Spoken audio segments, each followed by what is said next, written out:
Hi, I'm Eliza. At our annual family dinner, my father stood up, slammed his fist on the table, and told me I was dead to him. I remained calm.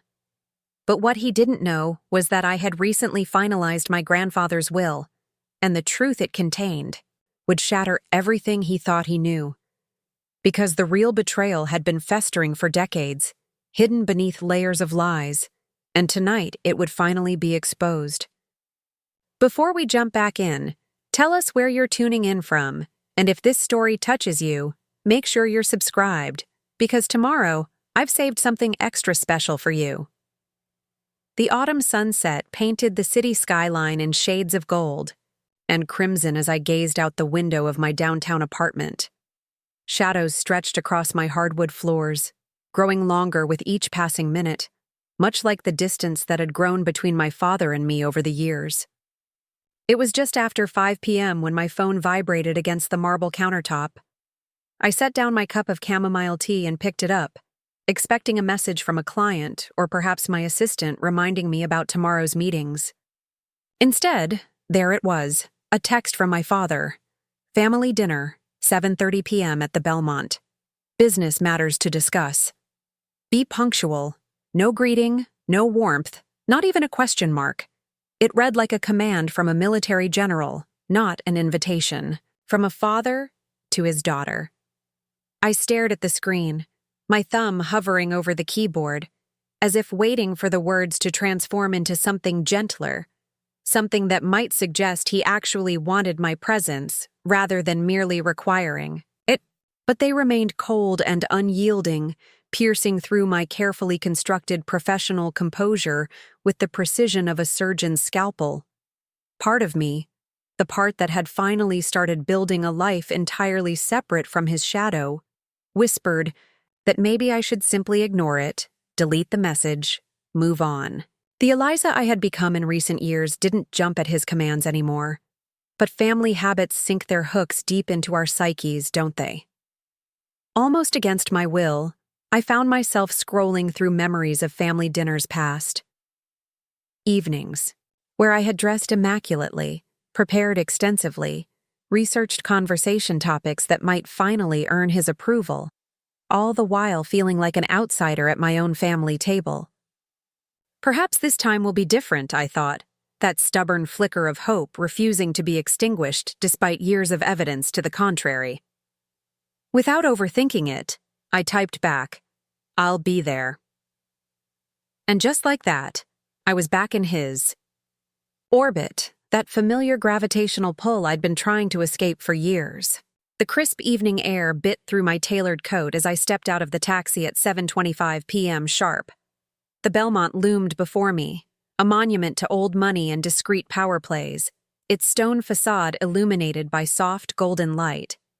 From inside, I could already hear the muted sounds of the city's elite dining on overpriced steaks and negotiating deals over glasses of bourbon that cost more than some people's weekly grocery budget. I hesitated on the sidewalk, one hand clutching my leather portfolio, a habit from my corporate days that I couldn't seem to shake, breathing in the momentary solitude. Then I straightened my spine, smoothed a hand over my meticulously styled hair, and walked through the heavy oak doors with the confidence I'd spent years perfecting. The maitre d' recognized me immediately. "Ms. Harrington, your father's party is already seated in the private dining room." Of course they were. Heaven forbid anyone in the Harrington family be merely on time rather than strategically early. I followed him through the main dining area, aware of the subtle glances from other patrons who recognized the Harrington name, if not my face specifically. My heels clicked rhythmically against the polished marble floor, each step measured and deliberate, a walking meditation to calm the storm brewing inside me. No one stood when I entered the private dining room. No one called out, "Eliza, we've missed you." Like families do in movies, I sometimes torture myself by watching.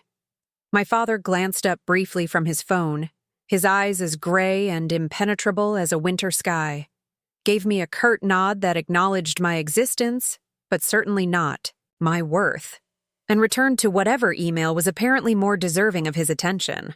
My brother Marcus caught my gaze from across the room and gave a smile so practiced it belonged in a business negotiation, not a family gathering.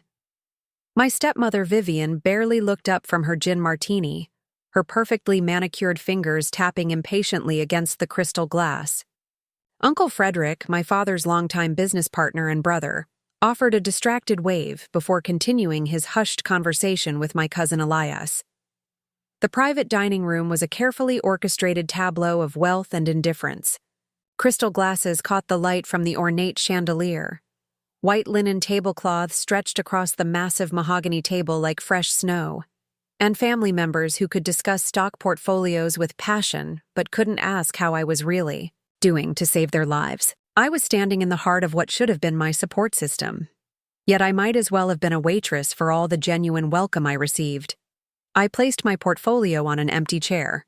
No one offered to take my coat, and quietly made my way to the only vacant seat, predictably the furthest from my father at the head of the table.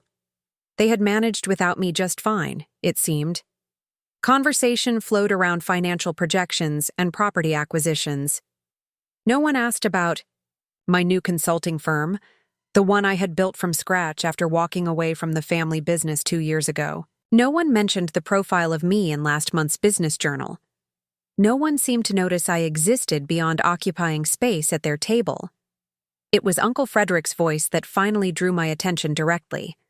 Loud enough for half the room to hear, he remarked to Elias, "You know, the Westlake development has been so much smoother since we streamlined the management structure. No more conflicting visions slowing everything down." I froze, my water glass halfway to my lips.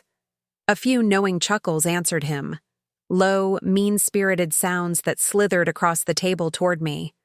The blood drained from my face, but I kept my expression neutral, as if his words had floated past me like insignificant background noise.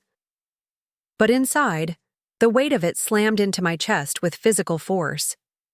Preparing and narrating this story took us a lot of time, so if you are enjoying it, subscribe to our channel, it means a lot to us. Now back to the story. That wasn't a casual observation, that was deliberate. The Westlake development had been my project, my vision, until my father had systematically undermined my authority, questioned my decisions in front of the board, and eventually pushed me out entirely. I hadn't simply stepped away from the family business. I had been strategically eliminated, my contributions erased from the company narrative with surgical precision. I set my glass down carefully, using the moment to compose myself. My hands were steady. Years of facing down hostile negotiation tables had taught me to never let them see you tremble. Uncle Frederick winked at Marcus, who smirked back, both, so smug in their certainty that they had won some game I hadn't even known we were playing. My father passed by my chair then, moving to refill his whiskey at the sidebar. He didn't even glance in my direction, as if the air I occupied was empty space. I pressed my hands together beneath the table, the pressure a reminder to stay centered, stay focused. In that moment, with crystal clarity that almost took my breath away, I understood. I wasn't invited tonight because they valued my input or wanted my company. I was tolerated, like an obligation they couldn't quite shake, or perhaps, more accurately, like a witness they needed to contain. I inhaled deeply, the scent of expensive cologne and aged bourbon heavy in the air, thick and suffocating. "Why do you keep trying?" the voice inside me asked. "Why are you still here?" For years, I had told myself that if I just proved myself more thoroughly, achieved more impressively, sacrificed more willingly, they'd see me as an equal, as worthy of the Harrington name. Tonight, sitting alone at a table surrounded by my so-called family, I was finally facing a truth I had been running from. They didn't want me, not my ideas, not my success, not my presence, unless it served their purposes. And for the first time, that realization didn't crush me into dust. Instead, it felt strangely freeing, Like setting down a boulder I had been carrying for so long, I'd forgotten it wasn't actually part of my body. Still clutching my untouched napkin, I tried to smile, tried to pretend their casual cruelty didn't penetrate my armor. I slipped my phone from my purse and placed it on the table beside my plate, angling it just so. A small act of defiance in a room where everyone else had tucked their devices away at my father's insistence. Family time is business time, he always said, and business demands full attention. For a moment, I sat there smoothing non-existent wrinkles from my silk blouse, pretending I had somewhere more important to be, someone waiting for me just beyond those heavy oak doors who actually valued my presence. The conversation flowed around me like I was a piece of particularly uninteresting furniture, inoffensive, invisible, not worth addressing directly. I moved my attention to the lavish spread being arranged by silent, efficient waitstaff.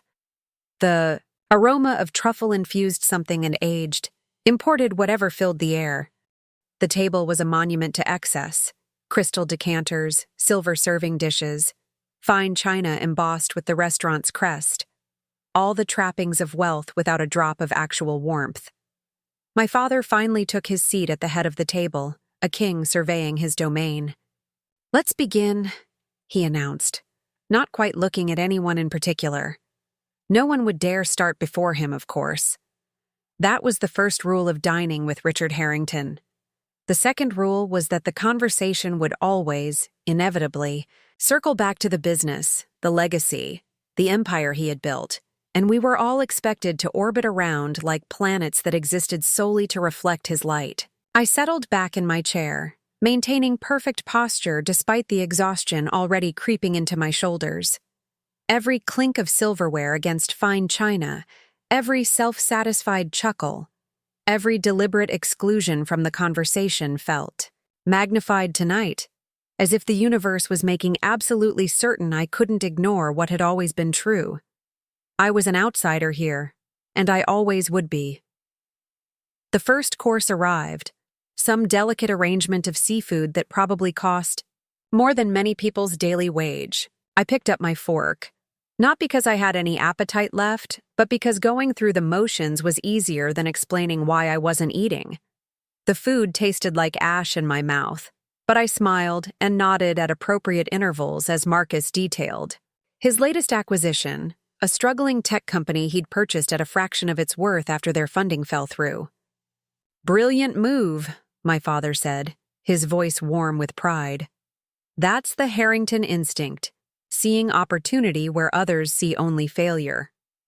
I took a careful sip of water, willing the cool liquid to extinguish the bitter taste rising in my throat. My father had never, not once in my 34 years, used that tone when speaking about anything I had accomplished. My instincts had always been questioned, my successes attributed to luck or timing, or the family name opening doors, never to my own brilliance or determination.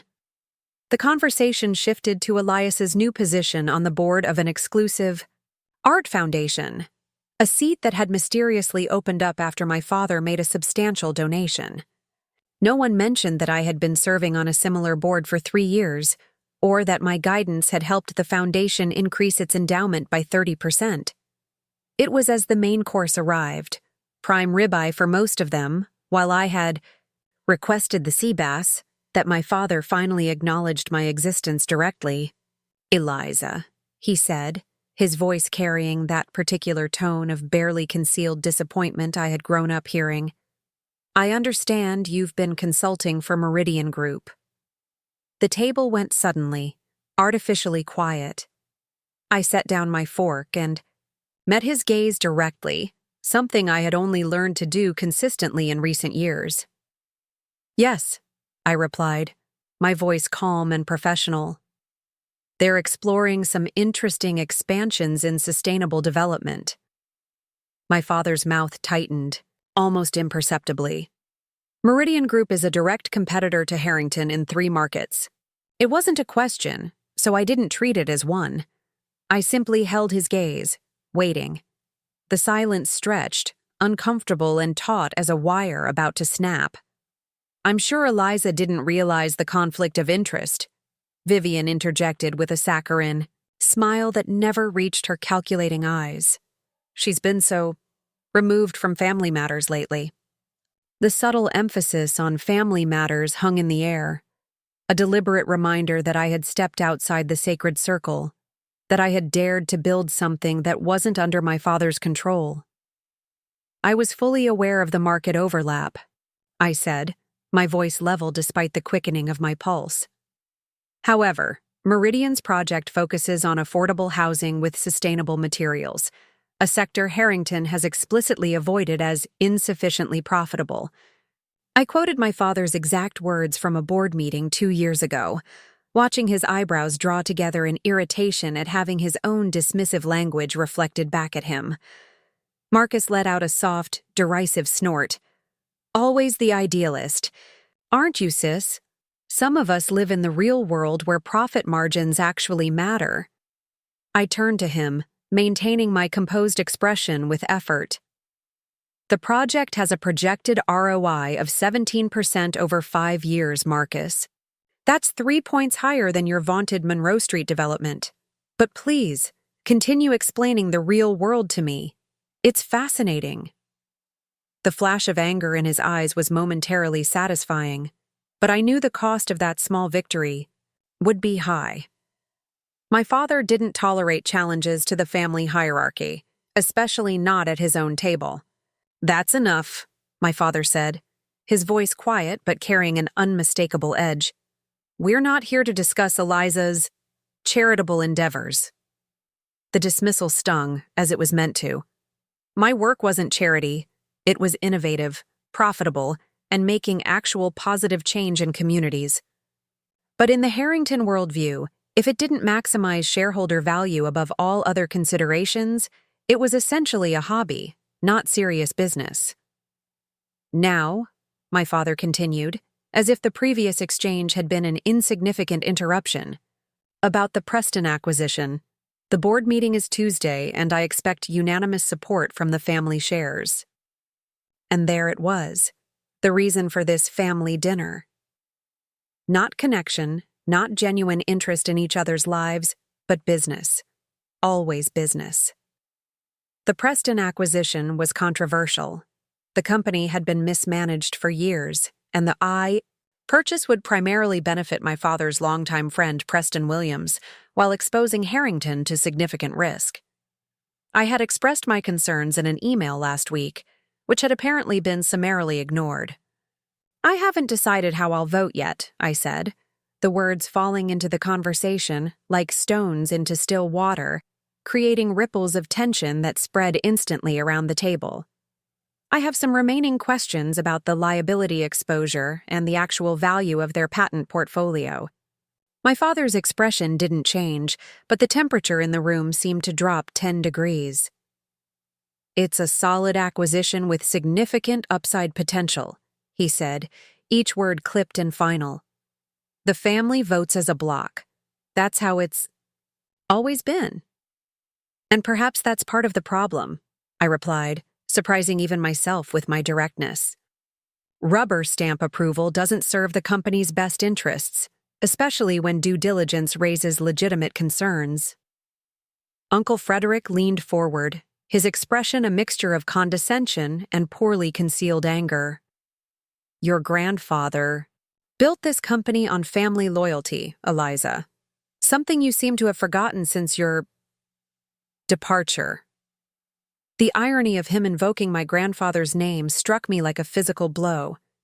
If only they knew what grandfather had confided in me during those final months of his life, what he had entrusted to me when he realized he wouldn't live to see it through himself. If only they knew about the will. But they didn't. Not yet. And that knowledge steadied me, allowed me to meet Uncle Frederick's accusatory stare without flinching. I remember my grandfather's principles perfectly well, I said quietly. All of them, including his belief that integrity matters more than expediency. A tense silence followed my words. I could feel my father's anger radiating across the table like heat from a furnace, though his expression remained impassive. That was his way. Cold fury rather than hot outbursts. The latter might suggest he cared enough to lose control. It was my father's longtime personal assistant, Gerald, who inadvertently broke the tension by entering the private dining room with a discreet cough. "Pardon the interruption, Mr. Harrington, but there's an urgent call from Tokyo. They insist it can't wait." My father nodded curtly and stood. "Continue without me," he instructed, though we all knew the real discussion would be put on hold until his return. As he left the room, I felt a small measure of relief, like being granted a momentary reprieve from standing in direct sunlight on a scorching day. Conversation resumed, though markedly more subdued. Marcus and Elias discussed some new yacht club membership. Vivian complained about the challenges of finding reliable household staff. Uncle Frederick checked his watch repeatedly, clearly impatient for my father's return so the real agenda could proceed. I used the opportunity to observe them all more carefully. These people who shared my name and my blood, but who had always felt like strangers playing the roles of family members. How strange that I had spent so many years desperately seeking their approval, contorting myself into shapes that might finally earn their respect, their inclusion, their love. The revelation that had been building for months now crystallized, with perfect clarity. I didn't want to be like them. I didn't want to measure success solely in acquisitions and profit margins. I didn't want relationships based on utility rather than genuine connection. I didn't want to live in the cold, sterile world they had constructed, where people were assets to be leveraged or liabilities to be managed. My phone vibrated softly against the table. A text from Claudia, my grandfather's former nurse and now my most trusted confidant. All set for tomorrow. Documents organized as requested. A calm certainty settled over me. Tomorrow would change everything, not just for me, but for the entire Harrington Empire. The thought should have terrified me, but instead, I felt strangely at peace, like a soldier who has finally accepted that the battle is inevitable and has made peace with whatever outcome awaits. My father returned some 15 minutes later, his expression even more severe than before. He took his seat and signaled for the servers to clear the main course plates. "Now," he said, his voice cutting through the artificial pleasantries that had resumed in his absence. "Let's return to the matter at hand. The Preston vote must be unanimous. Family solidarity is non-negotiable." I set down my water glass carefully. "I've reviewed the financials and the due diligence reports, Father. The acquisition doesn't make sense at the proposed valuation. Preston Technology has declining revenues, pending litigation in 2 states, and their patent portfolio isn't nearly as robust as they've represented." The room went deadly quiet. No one, especially not me, directly contradicted Richard Harrington at his own table. My father's eyes narrowed slightly, the only visible sign of his mounting anger. "Your concerns are noted but irrelevant. The decision has been made. The family shares vote as a block. My shares represent 11% of the company," I replied, keeping my voice steady despite the hammering of my heart. "And according to the shareholder agreement, I'm entitled to vote them as I see fit." "Family loyalty supersedes legal technicalities," Uncle Frederick interjected, his face reddening. "Your grandfather understood that. Your father understands that. Why can't you grasp something so fundamental?" A humorless laugh escaped me before I could stop it. "Is that what we're calling it now? Family loyalty? Not groupthink or coercion or intimidation?" "Enough!" My father's hand came down on the table hard enough to make the crystal water glasses jump. The private dining room fell instantly silent, even the ambient noise from the kitchen seeming to retreat in the face of his anger. "You have become a liability, Eliza," he said, his voice deadly quiet, "to this family and to this company. Your grandfather would be ashamed of what you've become." The words were meant to devastate me, to cut straight through my defenses and leave me bleeding. 2 years ago, they might have, but not anymore. Not since I'd spent those final months at my grandfather's bedside, hearing the truth from his own lips seeing the regret in his eyes for what the family had become under my father's leadership. "No, Father," I said, my voice soft but unwavering. "I don't believe he would." Something in my tone must have alerted him that the ground beneath him wasn't as solid as he believed. A flicker of uncertainty crossed his face, quickly replaced by resolute anger. "You've made your choice clear," he said, standing abruptly. "You choose outsiders over family, idealism over practicality, your own ego over our collective legacy." The room held its breath. Even Vivian, who typically feigned disinterest in family conflicts, was watching with undisguised fascination. "And so," my father continued, his voice rising as he stared down at me, "I am making my choice equally clear. From this moment forward, you are dead to me, to this family. You will not use the Harrington name in your business dealings. You will not contact any family member. You will be removed from the board at the next meeting. Your shares will be purchased at market value, as stipulated in the codicil your grandfather foolishly insisted upon." Shock rippled through the room. Even Marcus looked taken aback at the nuclear option my father had just deployed. Being disowned was the ultimate Harrington punishment, one he had only exercised once before. Against his youngest brother Michael, who had subsequently disappeared from our lives so completely it was as if he had never existed. I should have been devastated. I should have been pleading, backtracking, apologizing. That's what everyone expected, what my father expected. The prodigal daughter finally broken, finally admitting she couldn't survive without the mighty Harrington umbrella, sheltering her from the harsh realities of the world. Instead, I felt a strange calm settle over me. Almost a relief. The worst had happened, and I was still breathing, still sitting upright, still completely myself. The threat that had loomed over me my entire adult life had finally materialized, and it turned out to be far less terrifying than I had imagined. I carefully folded my napkin and placed it beside my barely touched plate. I reached for my portfolio and my phone with steady hands.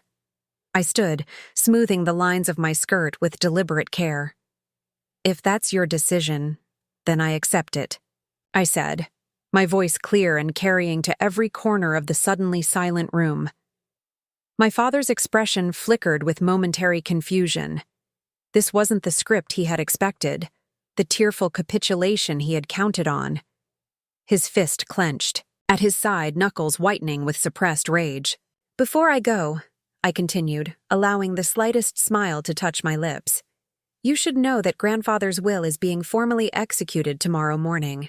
There are provisions you might find surprising." A flash of uncertainty crossed my father's face. "What are you talking about? Father's will was executed years ago, after his death." I adjusted the strap of my handbag on my shoulder, taking my time, knowing that every second of delay would increase his discomfort. The public will, yes. But there was a second document, properly notarized and legally binding, with specific instructions that it be held in trust until certain conditions were met. Alarm now replaced anger in my father's expression. "You're lying. There was no second will." 9 Tai Tuam Tiem tomorrow, Father. Hamilton and Associates downtown office. I gave him the address with calm precision. "I'm sure they'll welcome your attendance, given the circumstances." Without waiting for a response, I turned and walked toward the door, back straight, head high.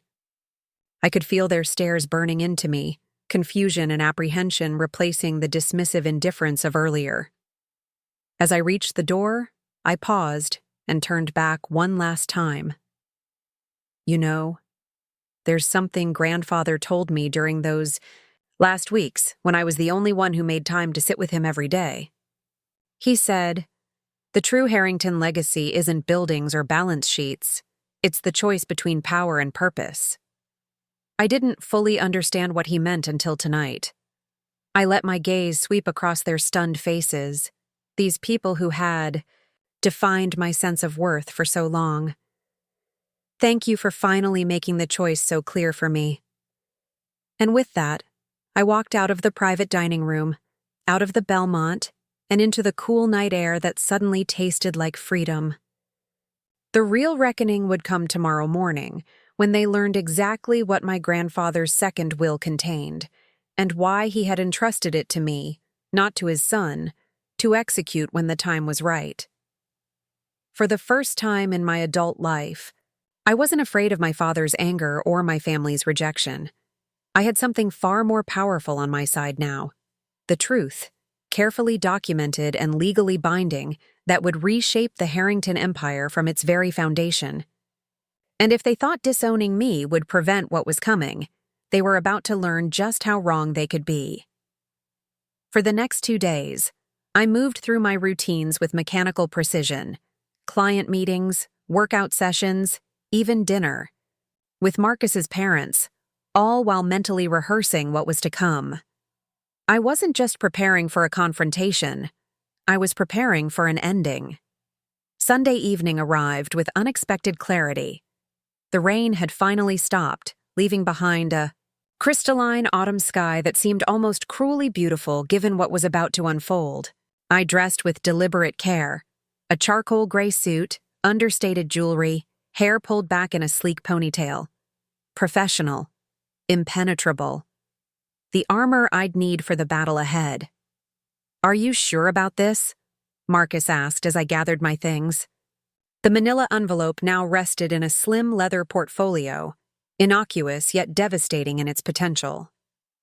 "I've never been more sure of anything," I replied, kissing him lightly. "I've spent my entire life trying to earn a place at a table that was never meant for me. Tonight, I'm going to stop trying." The drive to the Harrison estate took 40 minutes, each mile increasing the weight of what I was about to do. The family compound stood on 10 acres of manicured perfection, a colonial mansion that had been featured in architectural magazines, surrounded by gardens that required a staff of 5 to maintain, old money aesthetics purchased with new money ruthlessness. I pulled through the wrought iron gates, noting the other luxury vehicles already parked in the circular drive. Everyone was here, right on time, as expected. No one kept Richard Harrison waiting. As I walked up the limestone path to the grand entrance, memories flickered unbidden through my mind. Countless dinners where I'd arrived hopeful and left diminished, each one chipping away at my sense of self until there was almost nothing left. The young woman who had once desperately sought her father's approval now seemed like a stranger, someone I'd outgrown through hard-won wisdom and painful clarity. Before I could ring the bell, the massive oak door swung open. Eliza, my father's third wife, stood in the foyer, her practiced smile not quite reaching her eyes. At 45, she was 20 years my father's junior, beautiful, accomplished, and perpetually anxious in his presence. "Alexis," she said, her voice soft with genuine warmth. Among all the Harrisons, Eliza alone had shown me consistent kindness. "You look lovely. Everyone's in the parlor for drinks." She leaned closer as she took my coat, lowering her voice. "Your father's in one of his moods. The Westlake deal is causing problems." I nodded, grateful for the warning but unsurprised. "Thanks, Eliza. I'm prepared." Her eyes flickered briefly to my portfolio, curiosity evident. But she asked no questions. In this house, plausible deniability was a survival skill. The parlor hummed with tense conversation as I entered. My brother James stood near the fireplace, deep in discussion with Uncle Philip. Both men wore almost identical expressions of contained stress, the default state of anyone in my father's inner circle. Catherine, my younger sister, perched on an antique settee, scrolling through her phone with practiced disinterest. My stepbrother, Derek, lurked near the bar cart, already working on what appeared to be his second scotch. No one immediately noticed my arrival. I took the moment to observe them. This collection of people bound by blood and ambition, all dancing to the rhythm of my father's demands. James spotted me first, relief briefly flashing across his features before being replaced with his usual corporate mask. As CFO of Harrison Properties, he carried the daily burden of our father's impossible standards. "Alexis," he called, louder than necessary. "You made it." All heads turned. Catherine offered a perfunctory wave without looking up from her phone. Uncle Philip, my father's younger brother and legal counsel, nodded curtly. Derek just stared, that familiar mix of resentment and calculation in his gaze. "Traffic was light," I replied, moving toward the center of the room but not approaching anyone specifically. The portfolio remained tucked against my side, its weight both physical and symbolic. "Where's Dad?" I asked, though I already knew. Richard Harrison always made an entrance, usually after everyone else had arrived. Another power play in his endless repertoire. "Taking a call in his study," James answered, glancing nervously toward the hallway. "The Westlake acquisition is falling apart. The board is pushing back on his valuation." I nodded, unsurprised. The Westlake deal had been troubled from the start, a luxury resort development built on shaky financial projections and even shakier ethical foundations. It was exactly the kind of high-risk, corner-cutting venture my father specialized in. "Can I get you a drink?" Uncle Philip offered, gesturing toward the bar cart. "You look like you could use one." "Just water, thanks," I replied. Clarity was essential tonight. No dulled edges, no clouded judgment. As Philip poured my water, I caught the subtle glance he exchanged with James. Concern, perhaps, or suspicion. They knew something was different. They could sense the shift in me, the absence of the desperate need to please that had defined me for so long. "How's the consulting firm?" Catherine asked, finally looking up from her phone. The question sounded like polite interest, but I recognized the underlying probe for information to report back to our father. "Thriving," I replied simply. "We just signed our 10th Fortune 500 client last month." A flicker of genuine surprise crossed her face. The Harrisons had collectively expected, perhaps hoped, that I would fail without the family resources behind me. My success was an inconvenient contradiction to the narrative they'd constructed. "Good for you," she said, her tone suggesting the opposite. "Though it must be. Smaller scale than what you were used to at Harrison Properties." I smiled, refusing to take the bait. "Different scale, different values. It suits me." Catherine opened her mouth to respond, but the heavy tread of footsteps in the hallway silenced all conversation. Richard Harrison didn't need to announce his presence. The atmospheric pressure in any room changed the moment he entered it. My father stood in the doorway, 6 feet of impeccably tailored authority. At 65, he remained imposing, silver hair cut with military precision, posture straight as a blade, eyes that assessed everything as either an asset or a liability. He surveyed the room with the practiced gaze of someone accustomed to immediate deference. His eyes landed on me last, narrowing slightly. "Alexis, I wasn't sure you'd make it." A lie. My father never scheduled anything without the absolute expectation of compliance. My attendance hadn't been in question. He simply wanted to establish dominance from the outset. "I said I would be here," I replied, meeting his gaze without flinching, a skill that had taken years to develop. Something flickered across his face, irritation perhaps at my lack of visible intimidation, before he turned to address the room. "Dinner is ready. We have business to discuss, so let's not waste time." The dining room, like everything in the Harrison estate, was designed to impress and intimidate. The massive mahogany table could seat 20, though tonight only 8. Places had been set, all clustered at one end with my father at the head naturally. Crystal gleamed under the light of a chandelier that had once hung in a European palace. The china bore the Harrison monogram, commissioned specially when my father had made his first 100 million. We took our assigned seats, the pecking, order never changing, never questioned.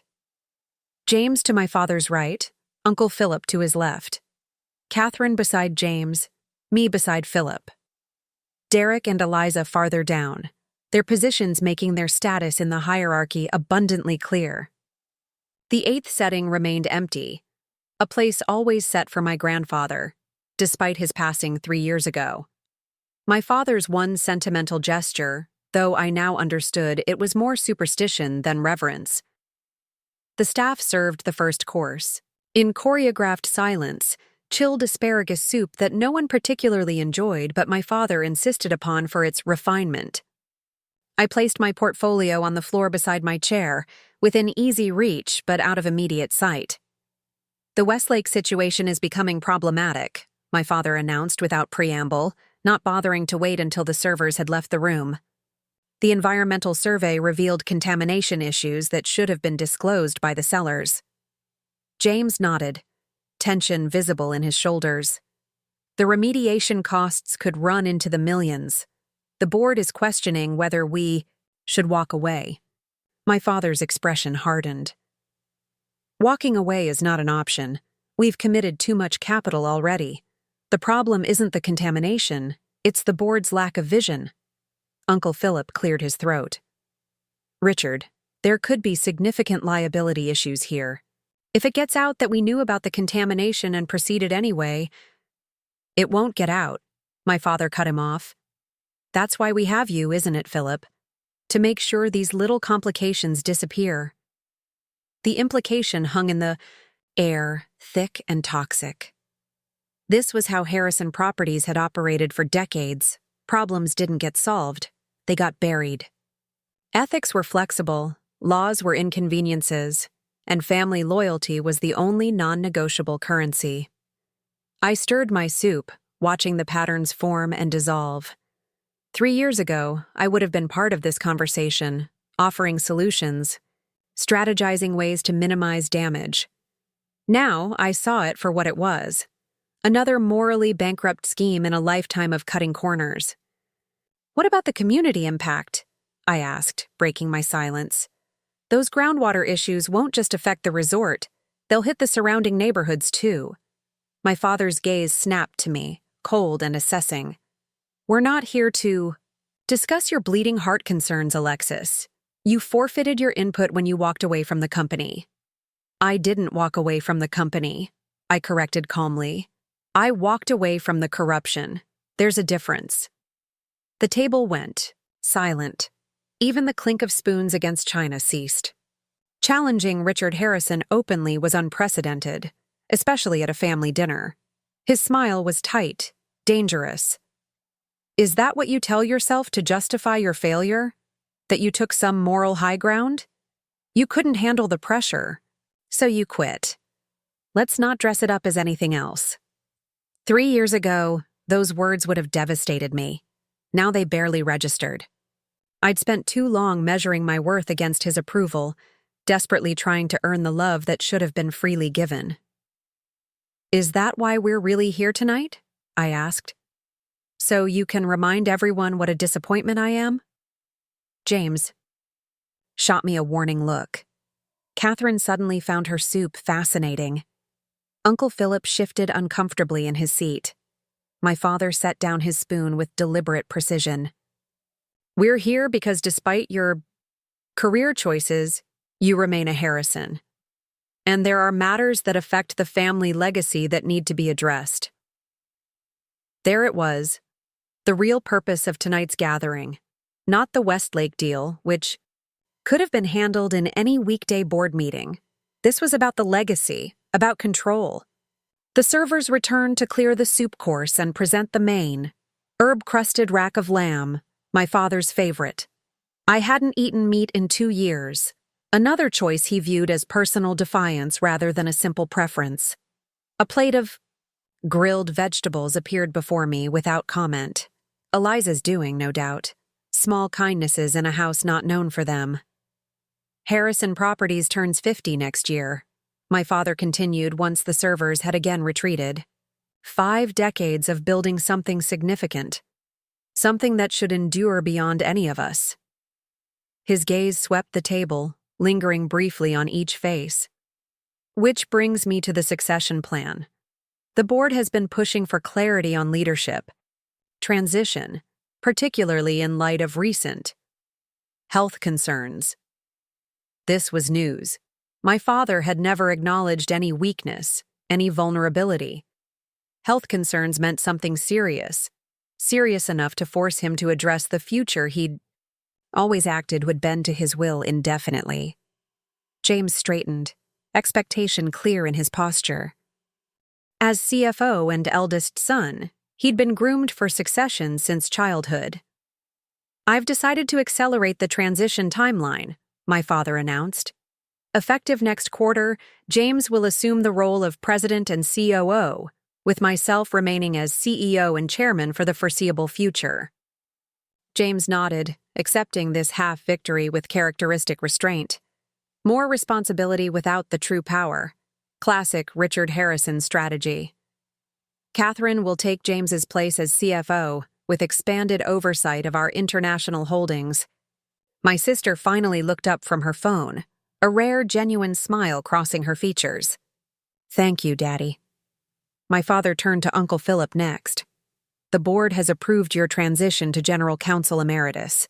You'll retain your seat on the board, of course, but day-to-day legal operations will transfer to Derek, who completed his law degree last year." Derek's surprise was evident. He hadn't expected this elevation. Uncle Philip's demotion was equally unexpected, though the tightness around his eyes suggested he'd had some warning. "And Alexis," my father said, finally turning his attention to me. The room seemed to still, the air charged with anticipation. "Despite your departure from the company, you remain a significant shareholder through your trust." I waited, knowing whatever came next would be the real reason for tonight's performance. "The board, and I, feel it would be in everyone's best interest if you divested those shares. The company needs aligned leadership, not divided interests." There it was, the ultimatum dressed as a business decision. Sell my shares, my inheritance, my security, my last connection to my grandfather's legacy, or continue to be the family pariah. "I see," I said quietly. "And if I choose not to divest?" My father's smile didn't reach his eyes. "It's not really a choice, Alexis. The shareholder agreement gives the board certain rights in cases where a minority shareholder acts against company interests." "I haven't acted against company interests," I countered. "I've simply chosen not to participate in decisions I find ethically questionable." "Your consulting firm has advised 3 of our competitors in the past year," he replied, steel entering his voice. "The board considers that a clear conflict of interest." James wouldn't meet my eyes. Catherine studied her wine glass with sudden intensity. They'd known this was coming. They'd probably approved it. "Those were all above-board consultations," I said. "No confidential information was shared. Philip reviewed the contracts himself to ensure there were no conflicts." Uncle Philip shifted uncomfortably. "The interpretation of conflict has evolved since those reviews." Of course it had. When my father wanted something, reality itself bent to accommodate his desires. "The documents are being prepared," my father continued, as if the matter was settled. "You'll be offered fair market value, plus a 10% premium. Generous, by any standard." I set down my fork. Food. Forgotten. "And if I refuse?" The temperature in the room seemed to drop 10 degrees. My father's expression hardened into something carved from granite. "Then we move to Plan B," he said simply. "The board votes to force the divestiture under Section 8, 3 of the shareholder agreement. You get market value, no premium, and lose your seat on the Harrison Foundation board as well." The foundation board, my last meaningful connection to the charitable work my grandfather had valued. The only part of the Harrison empire that still aligned with my values. "I see," I said again, reaching down for my portfolio. "So this isn't a family dinner. It's a business ambush." "Don't be dramatic, Alexis," Catherine sighed. "It's a reasonable business decision. You left the company. You can't expect to keep the benefits without the responsibilities. What Catherine means, James added, his tone conciliatory, is that this creates a cleaner structure moving forward. You'd be free to pursue your consultancy without any complications. They were trying to make it sound reasonable, inevitable. The same tactics they used in hostile takeovers, dressed up in family concern. I placed the portfolio on the table beside my plate, but didn't open it yet. Before I respond to your ultimatum, I'd like to understand something. This accelerated succession plan. Does it have anything to do with your health concerns, Dad? My father's jaw tightened almost imperceptibly. My health is not the issue here. So there is an issue, I pressed. Early-stage prostate cancer, he snapped, irritation breaking through his careful control. Highly treatable. The doctors are confident, but the board wanted contingencies in place, which I've now provided. The news should have affected me more, my father facing mortality, however distant. Instead, I felt a strange detachment, as if watching a scene from someone else's life unfold. I'm sorry to hear that, I said, and meant it despite everything. I hope the treatment goes well. He waved away my concern. It's being handled. Now, about the shares. Were you planning to tell us about the cancer? I interrupted. Or just the business implications? The question hung in the air, unexpectedly sharp. Even Catherine looked up, suddenly interested in the answer. My father's expression didn't change, but something flickered in his eyes. Annoyance at being challenged, perhaps, or simply impatience with what he saw as irrelevant sentiment. I'm telling you now, he said flatly. And I expect this information to remain within this room. The markets don't need to know, and neither do our competitors. Even his illness was a strategic consideration, a potential weakness to be managed and concealed. I wondered, not for the first time, if there was anything in Richard Harrison's life that wasn't ultimately about control and appearance. Now, he continued, clearly done with the topic of his health, let's return to the matter at hand. The divestiture paperwork will be ready for your signature by the end of the week. I suggest you have your attorney review it promptly. His tone made it clear. Discussion over, decision made. The familiar Harrison playbook, present the conclusion as inevitable, leave no room for debate or dignity in surrender. I took a slow, deliberate sip of water, gathering my thoughts. The portfolio sat heavy beside my plate, its contents now even more significant given what I'd learned tonight. Cancer, succession plans, a systematic effort to remove me from even the periphery of the family business.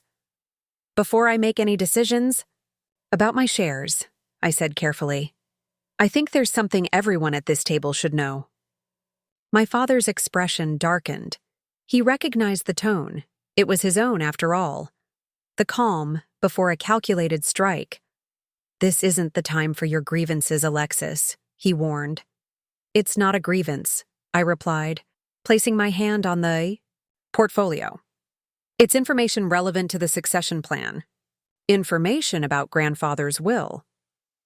The shift in the room was immediate and electric. Uncle Philip straightened, alarm evident in his posture. My father's eyes narrowed dangerously. William's will was executed years ago, he said dismissively. The matter is closed.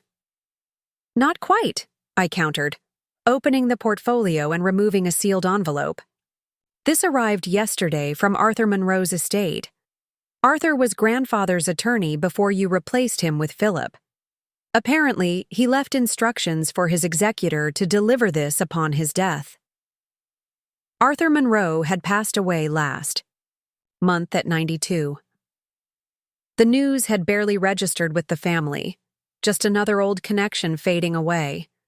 No one had considered what secrets he might have kept. Monroe was senile in his final years, Uncle Philip interjected quickly. Whatever. That is, it has no legal standing. That's for the courts to decide, I replied. breaking the seal on the envelope. "But I think everyone should hear what grandfather actually wanted before you proceed with your plans."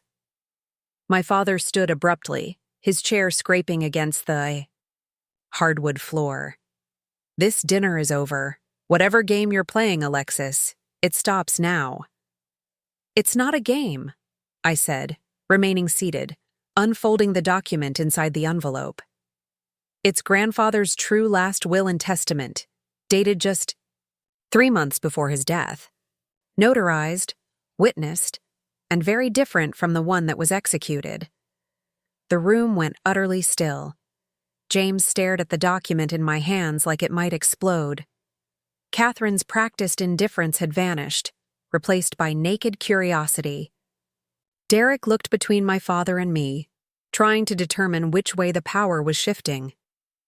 "That document is meaningless," my father stated, but uncertainty had crept into his voice. "The will was properly probated." "Was it?" I asked, looking directly at Uncle Philip. "Or did you and Dad ensure that this version never saw the light of day?" Uncle Philip's face had gone ashen. He knew. Of course he knew. I turned back to my father, who remained standing, tension radiating from him in almost visible waves.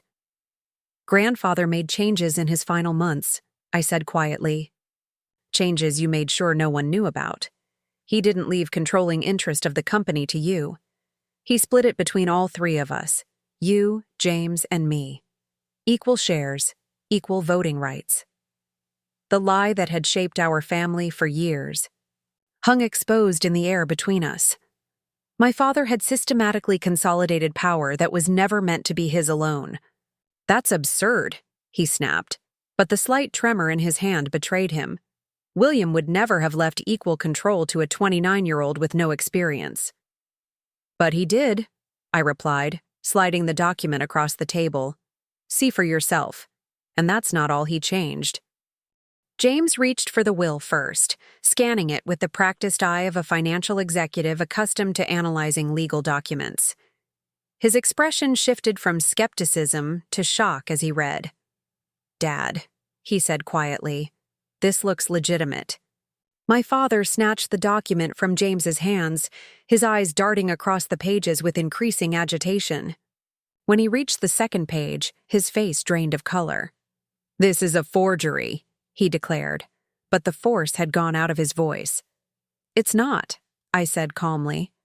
"Arthur Monroe kept the original safe all these years because he suspected you might suppress it. His letter explains everything. How you pressured him to draw up a different version. How you threatened his practice when he refused to destroy this one." I removed another document from my portfolio.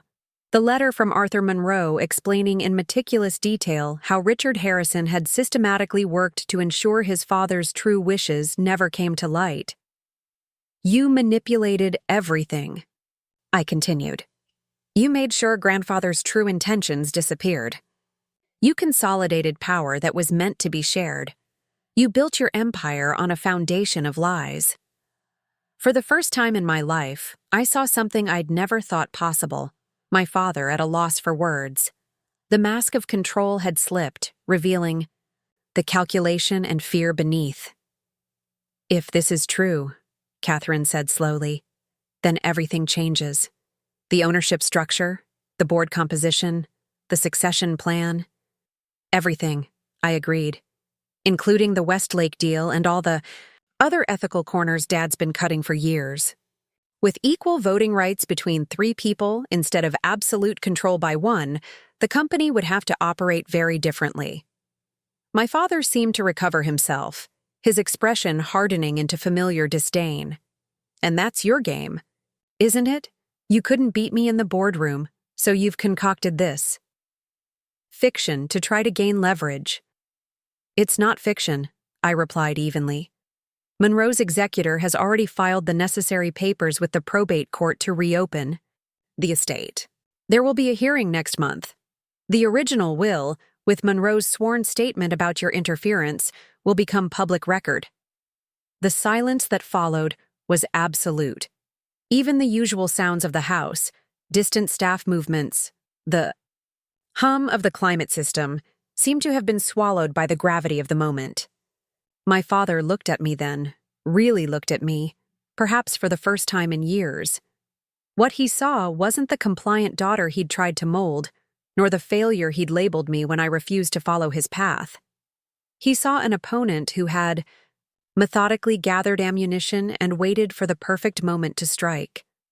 In that moment, something shifted between us. Respect mingled with hatred, recognition with betrayal. I had become what he had created, strategic, patient, and willing to use whatever leverage necessary to achieve my goals. "You think this changes anything?" he finally said, his voice low and dangerous. "You think you can walk in here with some dusty paperwork and undo decades of my work? I built this company. I made the Harrison name what it is today." "You built it on grandfather's foundation," I corrected, "and now we'll rebuild it according to his wishes, together as equals or through the courts. Your choice." My father's laugh was harsh, brittle. "You want equality? Fine. Let me give you equality." He straightened to his full height, his gaze sweeping the table before landing back on me with laser focus. "From this moment forward, Alexis, you are dead to me," he declared, each word precisely articulated for maximum impact. "You are no longer my daughter.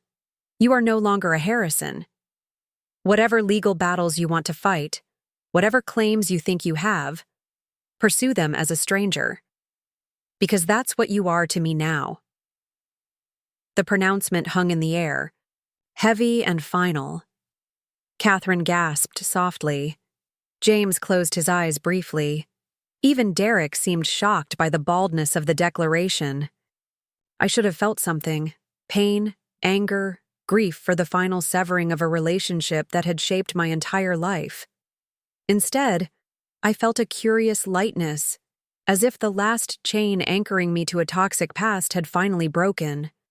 And so I did the one thing my father never expected. I smiled. Not a bitter smile, not a triumphant smile, but a genuine expression of someone who had finally, completely freed herself from caring about his approval. "I've been dead to you for years," I said quietly. "The only difference is now we're both acknowledging it." I stood, gathering my portfolio and the scattered documents. "The hearing is scheduled for October 15th. I suggest everyone retain independent counsel. This isn't just about the will. It's about years of financial manipulation that will all come to light during discovery." My father remained rigid, fury emanating from him in almost palpable waves. "Get out of my house." "Gladly," I replied, tucking the portfolio under my arm. "But remember, according to grandfather's will, this house belongs to all three of us equally. You might want to check with your lawyers before you change the locks." I turned to leave, then paused, looking back at the stunned faces around. The table, my family, bound by blood but little else. For a moment, I felt a flicker of regret, not for my actions, but for what could have been if ambition and control hadn't poisoned everything. "I never wanted control of the company," I said softly. "I just wanted us to do the right thing, to build something we could all be proud of, the way grandfather intended." No one spoke. No one moved. "The lawyers will be in touch," I added, and walked away from the table, from the room, from the suffocating weight of the Harrison legacy. Outside, the night air felt clean and sharp in my lungs. The stars spread across the clear autumn sky seemed brighter somehow, as if I were seeing them properly for the first time. I pulled out my phone and sent a brief text to Marcus. "It's done. Coming home." As I drove down the long, winding driveway away from the estate, I caught a glimpse of the house in my rearview mirror, all its windows blazing with light, a perfect picture of success and stability. But I knew the truth now. Inside those walls, everything was crumbling. The careful illusion of the Harrison dynasty was splintering apart, and from its ruins, something new would have to emerge. I had expected to feel vindication, perhaps even triumph. Instead, What filled me was something quieter and more profound: peace. The kind that comes not from winning a battle, but from finally stopping a war that never should have been fought. The road ahead stretched dark and unknown, but for the first time in my life, I wasn't afraid of uncertainty. I had spoken my truth. I had reclaimed my grandfather's legacy. Whatever came next, I would face it on my own terms, not as Richard Harrison's daughter, but simply as myself. And that, I realized as the estate disappeared behind me, was the greatest victory of all. The storm broke the next morning. I woke to a barrage of missed calls and messages: James, Catherine, Uncle Philip, even Eliza. I let them go to voicemail, each message more urgent than the last. A strange calm had settled over me, a clarity I'd never experienced before. For 32 years, I'd been living in response to the Harrison gravitational field, my movements determined by their pull. Now, for the first time, I was charting my own course. Marcus found me on the balcony, coffee in hand, watching the sun climb over the city skyline. He handed me a second mug and leaned against the railing beside me. "Your phone's been lighting up all morning," he said, not a question. "Let it," I replied, taking a sip of the coffee, strong and black, just as I liked it. They've had years to talk. Now it's time for them to listen. His eyes studied me carefully. "How are you feeling? Really?" I considered the question, searching for the right words to capture the complex tangle of emotions inside me. "Free," I said finally. "Terrified, determined, all at once." "That sounds about right," he smiled, his hand covering mine on the railing. "What happens next?" The question hung in the air between us, vast and uncharted. What did happen next? I'd spent 3 years building toward last night's confrontation, meticulously gathering evidence, waiting for the perfect moment to act. Now that it had happened, the future stretched before me like an unmarked map. "I'm not entirely sure," I admitted. "The legal battle will be brutal. Dad won't give up power without fighting every step of the way. But for the first time, I'm not trying to win his approval or prove myself worthy of the Harrison name. I'm fighting for something bigger: grandfather's vision, ethical business practices, the Foundation's original mission." Marcus nodded, understanding in his eyes. He'd known me at my lowest, when I'd first walked away from Harrison Properties, consumed by doubt and the crushing weight of my father's disapproval. He'd witnessed my slow, painful journey toward reclaiming my own identity. "Whatever comes next," he said, "you don't face it alone." The words settled into my chest, warm and sustaining. In the Harrison world, relationships were transactions, alliances formed and dissolved based on utility. What Marcus offered was something entirely different: partnership without conditions, support without expectation of return. I leaned into him, drawing strength from his presence. "I need to call Lillian," I said, referring to my attorney. "We have a lot of work to do before the hearing." As if on cue, my phone buzzed again, this time with a call from Lillian Zhao herself. I'd hired her precisely because she wasn't intimidated by the Harrison name or resources. A former federal prosecutor with a reputation for taking on seemingly unwinnable cases against powerful adversaries, she had become not just my lawyer, but a mentor of sorts. "I should take this," I said, straightening. Marcus squeezed my hand, once before releasing it. "I'll give you some privacy," I answered as he slipped back inside the apartment. "Lillian, I was just about to call you. I've been contacted by 3 separate attorneys representing your family members since 6 a.m., she replied, skipping any preamble. "I take it last night went as planned?" "Exactly as planned," I confirmed, though I didn't anticipate learning about my father's cancer diagnosis. "Cancer?" I could hear the sharp focus in her voice. "That's a new variable. How serious?" "Early-stage prostate. He says it's treatable, but it was serious enough to accelerate the succession planning. Lillian was silent for a moment, likely calculating the implications. That could work in our favor or against us, depending on how he plays it. A sympathetic judge might be reluctant to put additional stress on someone facing health challenges. My father will absolutely play the sympathy card, I said, while simultaneously fighting this with everything he has. He'd rather burn it all down than share control. Then we need to be prepared for scorched earth tactics, she replied, which brings me to the reason for my call. Harrison Properties filed an emergency injunction this morning to prevent the probate court from accepting the Monroe documents. I had expected this. My father's first countermove would naturally be procedural, attempting to block the evidence before it could be formally considered. On what grounds? They're claiming the documents are fraudulent, that Monroe was mentally incompetent when he created his instructions, and that reopening the estate would cause irreparable harm to the company given the current, sensitive business climate. I shook my head, unsurprised by the tactics.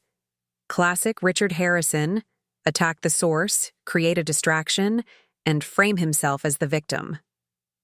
The judge assigned to the injunction hearing is Walter Kemp, Lillian continued. He's generally fair but cautious. We'll need to make a compelling case right out of the gate. Judge Kemp, I knew the name. He'd presided over several business cases involving Harrison Properties in the past, ruling both for and against us depending on the merits. My father hadn't been able to influence him, which was rare and promising. When's the hearing? Thursday, at 10 a.m. I'm bringing in a forensic document specialist to authenticate the will and a neurologist who treated Monroe to testify about his mental capacity. We need to shut down their fraud allegations immediately. I nodded, though she couldn't see me. What about the letter? The one explaining how my father threatened Monroe? That's trickier, Lillian admitted. It's technically hearsay since Monroe isn't alive to testify. But I think we can get it admitted under the state's dead man statute, especially if we can corroborate parts of it through other witnesses. My mind raced, considering angles and contingencies. Monroe's former assistant might be willing to testify. She witnessed some of the interactions between my father and Monroe. I have her contact information in my files. Good. Send it over and I'll reach out today. Lillian's voice took on a gentler tone, unusual for her typically no-nonsense demeanor. Alexis, I need to prepare you for what's coming. This won't just be a legal battle. Your father will make it personal. It's already personal, I replied. It has been from the beginning. I mean, he'll try to destroy your reputation, your business, your relationships, anything he can target. Richard Harrison doesn't lose gracefully. I moved to the edge of the balcony, looking out over the city. Somewhere out there, in one of those gleaming downtown towers, my father was already mobilizing his considerable resources against me. I know, I said quietly. I've spent my entire life watching him destroy people who challenged him. The difference is, this time I'm ready. After ending the call with Lillian, I spent the next hour organizing my files and preparing for the battles ahead. My consulting clients would need reassurance that the high-profile legal fight wouldn't affect our work together. My small but dedicated team would need to be briefed, and I would need to fortify myself against the inevitable public and private attacks. As I worked, a text from James appeared on my phone. We need to talk. Privately. Not as CFO. As your brother. I stared at the message, conflict churning inside me. James had always occupied an ambiguous position in my life. Not quite ally, not quite adversary. As children, we'd been close, united by our shared experience of growing up under Richard Harrison's exacting standards. But as adults, he'd chosen alignment with our father, accepting the role of heir apparent along with all the moral compromises it entailed. After a long moment, I replied, Coffee, Riverside Park, 1 p.m., come alone. His response was immediate. "I'll be there." Riverside Park stretched along the city's waterfront, offering a rare strip of nature amid the urban landscape. I'd chosen it deliberately, neutral territory, public enough to discourage any heated confrontations, yet private enough for an honest conversation.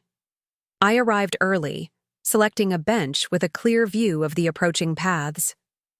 The autumn air was crisp, leaves beginning their transformation from green to gold. A few joggers passed by, along with parents pushing strollers and elderly couples walking slowly arm in arm. Normal people living normal lives, untouched by the power struggles of dynasties. James appeared precisely at 1 o'clock, punctuality, being one of the many traits our father had drilled into us. He'd changed from last night's formal attire into what passed for casual in his world. Designer jeans, a cashmere sweater, Italian loafers. He spotted me immediately, his pace measured as he approached. "Alexis," he said, stopping a few feet from the bench. "James," I replied, gesturing to the empty space beside me. "Have a seat." He sat, maintaining a careful distance between us. Up close, I could see the strain on his face, the sleepless night evident in the shadows under his eyes, the tension in his jaw. "You've created quite a situation," he began, his voice low. "I didn't create it," I corrected gently. "I just exposed it." He sighed, running a hand through his meticulously styled hair, a rare gesture of vulnerability from someone who prided himself on control. "Did you know? Before Monroe's documents arrived, did you suspect what Dad had done?" I considered the question carefully. I suspected something wasn't right. Grandfather changed in those final months. He talked more about legacy, about ethical business practices. He mentioned several times that he was making arrangements to ensure the company stayed true to its original values. When the will that was executed gave Dad complete control, it never felt right. James nodded slowly. I had doubts too, but I convinced myself it made sense. Dad had been running things for years already. Grandfather was ill, and you were. He trailed off. "Too young? Too female? Too idealistic?" I supplied, no real bitterness in my tone. These were old wounds, long scarred over. "All of the above, according to Dad," James admitted, though I never agreed with his assessment. He paused, gathering his thoughts. "What do you want, Alexis? Really want? Is this about control of the company? Revenge against Dad? What's your endgame?" The question deserved honesty. I want Grandfather's wishes honored. I want Harrison Properties to be something we can be proud of. Not just profitable, but ethical. I want the foundation to return to its original mission of actual community investment, not just tax-advantaged PR. And yes, part of me wants Dad to face consequences for decades of manipulation and corner-cutting. "And my role in all this?" he asked quietly. It was the question beneath the question. Was he collateral damage in my campaign against our father, or did I see him as complicit? "That depends on you," I said, meeting his gaze directly. "You're not Dad, James. You never have been, though you've tried to become what he wanted. There's still a choice here." A muscle worked in his jaw as he looked out toward the river. "Is there? Really? Because from where I sit, you've just detonated a bomb under the entire family. The company's in freefall. The board called an emergency session for tomorrow. Investors are already getting nervous, even though nothing's public yet. It's only a matter of time before the press gets wind of this." "Those are all consequences of Dad's actions, not mine," I pointed out. "He's the one who suppressed Grandfather's true will. He's the one who's been running the company like a personal fiefdom. And yet you're the one who chose this moment to bring it all crashing down," he countered, an edge creeping into his voice. "Right when Dad's dealing with cancer, right when we're in the middle of the Westlake acquisition, I felt a flare of anger, quickly controlled. I didn't know about the cancer until last night, And the Westlake deal is exactly the kind of ethically dubious project that needs more oversight, not less. Those groundwater contamination issues affect real people. James, families will get sick if that development proceeds without proper remediation. Something shifted in his expression, a flicker of the brother I'd known before corporate ambition had reshaped him. I know, he said softly. I've been fighting that battle internally for months. The board was actually coming around until Dad pushed back. This was new information. You were opposing the deal? He nodded, a wry smile touching his lips. Not openly. I've learned to work within the system, to nudge things in better directions without triggering Dad's authoritarian instincts. It's not as dramatic as your approach, but I've stopped more harmful projects than you know. I studied him, trying to reconcile this information with the James I thought I knew, the compliant son, the perfect corporate soldier. Had I misjudged him? Had he been fighting the same battles I had, just with different tactics? Why are you telling me this now? I asked. He looked down at his hands, clasped loosely between his knees. Because despite what you might think, I'm not Dad's puppet. I care about the company, about its impact. And because... He hesitated, seeming to weigh his next words carefully. Because I've missed my sister. The real one. Not the sanitized corporate version Dad tried to create. The simple admission cracked something open inside me. A door I'd closed years ago when I'd accepted that my family relationships were casualties of my ethical stance. I've missed you too, I admitted. But I couldn't stay and watch us become something Grandfather would have hated. I know, he said. And you were right to leave. I just wish. What? I wish we could have found a middle path. Some way to honor both Grandfather's vision and the realities of modern business. I smiled sadly. With Dad in absolute control? There was no middle path, James. You know that. He sighed, conceding the point. So where does this leave us? Are we enemies now because I'm still CFO? Am I part of the system you're trying to dismantle? It was a fair question, one I'd been asking myself since Monroe's documents had arrived. Could I fight against my father's corporate regime without destroying my relationship with my brother in the process? I don't see you as the enemy, I said finally. I see you as someone who might be a partner in rebuilding something better, if you choose to be. Hope flickered across his features, quickly tempered by pragmatism. Dad will never accept a partnership. Not with you, not with anyone. He meant what he said last night. You're dead to him now. I know, I acknowledged. And I've made peace with that. But this isn't about Dad anymore. It's about what happens after the truth comes out, after the courts rule on Grandfather's will. Harrison Properties will need new leadership, a new direction. And you think that could include both of us? Working together? I nodded. Exactly as Grandfather intended. Equal partners, equal voice. Your financial expertise, my ethical compass. Catherine, too, if she's willing to break free of Dad's influence. James was quiet for a long moment, considering the possibility. I could almost see the calculations running behind his eyes, weighing loyalty against opportunity, past against future. It won't be easy, he said finally. Dad will fight this with everything he has. He'll try to turn us against each other. He'll leverage his relationships with the board, with key investors. I know, I replied. That's why I'm asking if you're willing to stand with me, not against me. Not to betray Dad, but to honor Grandfather, to build something better than what we have now. The question hung between us, weighted with decades of family history. I knew what I was asking, for James to step away from the path that had been laid out for him since childhood, to risk the position he'd worked his entire life to secure. A jogger passed by, the rhythmic sound of footfalls momentarily filling the silence. In the distance, a ferry horn sounded, low and mournful across the water. "I need time," James said finally. "This is a lot to process.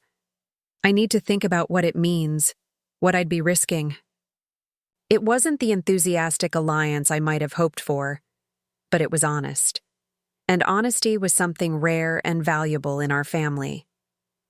"I understand," I said. "Take the time you need, but know that there's a place for you in whatever comes. Next, if you want it." He nodded, some of the tension easing from his shoulders. "For what it's worth, I'm proud of you. What you did last night took courage." The words caught me off guard. Approval had never been freely given in our family. "Thank you," I said simply, letting the acknowledgement sink in. As we sat in companionable silence, my phone buzzed with an incoming call. Lillian again. I glanced at James apologetically. "Go ahead," he said. "I should get back to the office anyway." "Dad will be looking for me," I answered as he stood to leave. "Lillian, what's happening?" Her voice was terse, urgent. "We have a problem. Your father's legal team just filed for an emergency psychiatric evaluation. They're claiming you're experiencing a delusional episode and aren't mentally competent to pursue legal action." The audacity of the move stunned me into momentary silence. James, catching my expression, paused his departure. "That's absurd," I finally managed. "They can't possibly think a judge will grant that." "They don't need to win," Lillian explained. "They just need to create doubt, to begin constructing a narrative that you're unstable. It's a classic intimidation tactic." I exhaled slowly, processing this latest attack. How do we respond?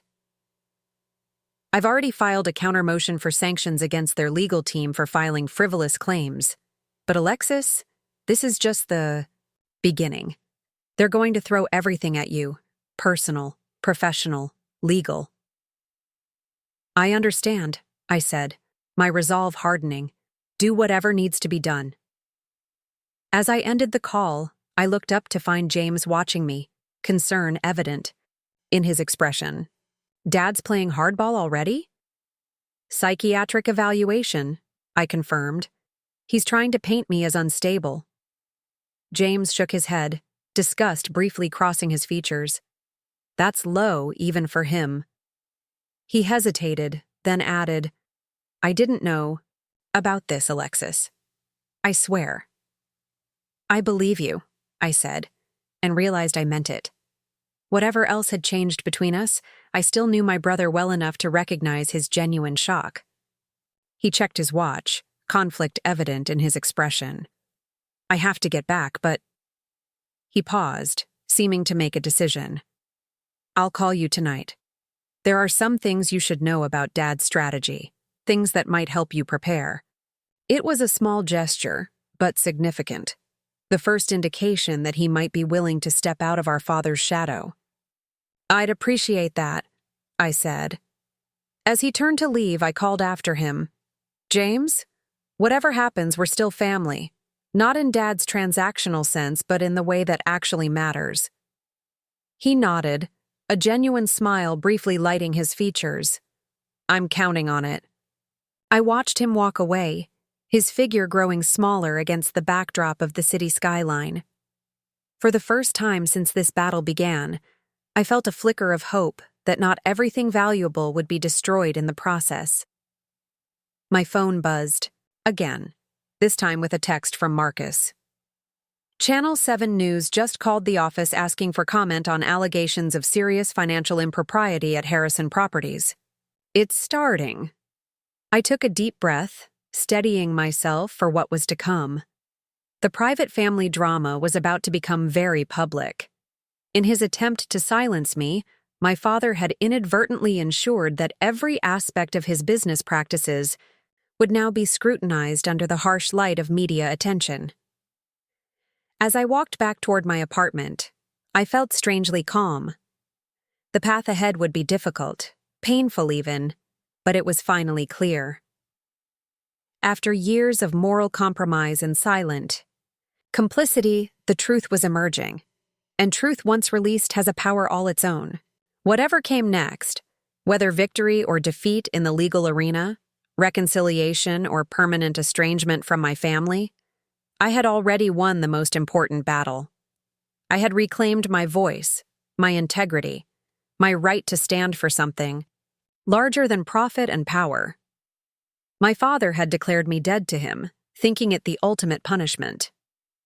What he didn't understand was that his rejection had finally set me free. The following weeks unfolded like a high-stakes chess match.